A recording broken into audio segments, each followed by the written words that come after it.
Welcome to The Explainer. You know, every company dreads a cyber attack, but what's the difference between a total disaster and a manageable crisis? It all comes down to the plan. Today, we're diving into exactly what that is, the Incident Response Plan. Okay, picture this. Your company gets hacked. It's pure chaos, alarms are going off, or is it? What actually happens next? Is it just blind panic? Or is there a calm, disciplined plan in place to take back control? That's what we're going to explore, how organizations manage a cyber crisis, step by painful step. All right, here's how we're going to break it all down. First, we'll figure out what actually counts as a real incident. Then we'll meet the team that jumps into action. We'll walk through their 6-step playbook, look at the most critical moment, and finally, see what happens after the smoke clears. Let's get into it. So first things first. Before anyone can do anything, they've got to know exactly what they're up against. Because, not every little alert is a 5-alarm fire, and making that call is the absolute first step. And the playbook we're looking at draws a super clear line in the sand. On one side, you have an event. Think of this as the normal background noise. A user logs in, a firewall blocks a known bad connection. Routine stuff. But on the other side, you've got an incident. That's when something has actually gone wrong. A security defense has failed, and the threat is either inside or about to break down the door. The document uses this great analogy to make it stick. An event is like a speeding ticket. Yeah, it's a thing. You deal with it, you move on. But an incident? That's a felony armed robbery. It's a whole different level. It demands a massive, immediate response. That's how these teams know when to sound the general alarm.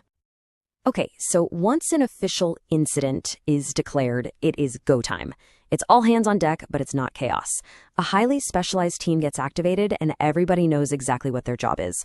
The whole goal? Restore control and do it fast.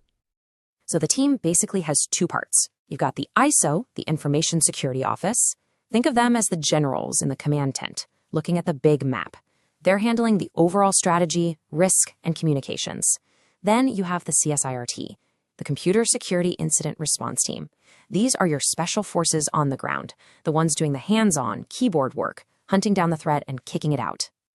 Now, this whole response isn't just made up on the fly, not at all. It follows a really specific 6-phase playbook that's used pretty much everywhere. It's known by the acronym PICERL. That stands for Preparation, Identification, Containment, Eradication, Recovery, and Lessons Learned. Every single action is guided by this framework. So let's walk through these 6 phases, one by one. Phase 1, preparation.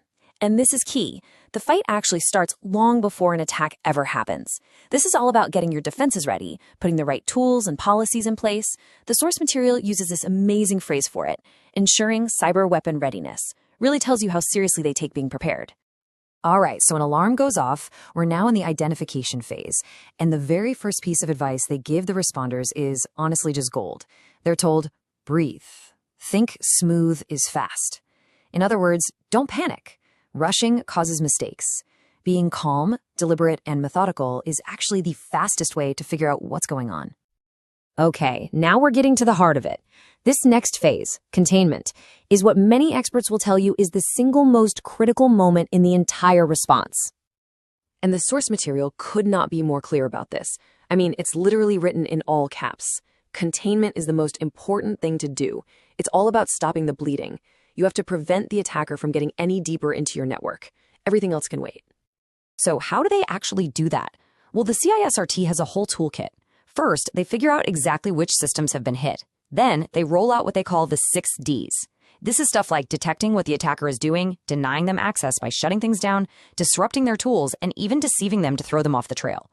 It's this layered defense that helps them isolate the threat and start taking back control. So, once the threat is boxed in, the next steps are eradication and recovery, basically kicking the attacker out for good and rebuilding everything. But the job is still far from over, because now comes the aftermath, a whole mess of reporting and communication, and it's almost always on a crazy tight deadline. Just look at this timeline to get a sense of the pressure. If you're dealing with a regulation like Europe's GDPR, for example, the clock starts ticking the second you identify the incident. From that moment, you have just 72 hours, that's it, to investigate and report it to the authorities. The pressure is just immense. And we're not just talking about one email here. The team has to communicate with a huge list of people. You've got internal teams, customers, regulators, law enforcement like the FBI, maybe even the media. And that's not even counting lawyers and insurance brokers. Juggling all of that is a massive job, and it's why that strategic ISO team is so critical. Okay, so we've seen all the different pieces of the puzzle. Let's just step back for a second and ask the big question. Why does having a formal written down plan like this matter so much? Well, for one thing, the fallout from an incident lasts a long, long time. The plan specifies that all evidence, every log, every report, has to be kept for at least a year. And that's not just for legal cover. It's for that final lessons learned phase, so the company can actually figure out what happened and make sure it never, ever happens again. But really, it all boils down to this. A plan is what turns sheer chaos into a controlled, disciplined process. It gives you a roadmap when you're under an insane amount of stress. It's what gives the team a fighting chance to regain control and protect the business. And that really leaves us with one final, crucial thought. In any crisis, a plan is what separates panic from performance. So the real question isn't if your organization will face an incident, it's when. And will you be ready? Thanks for joining us on The Explainer.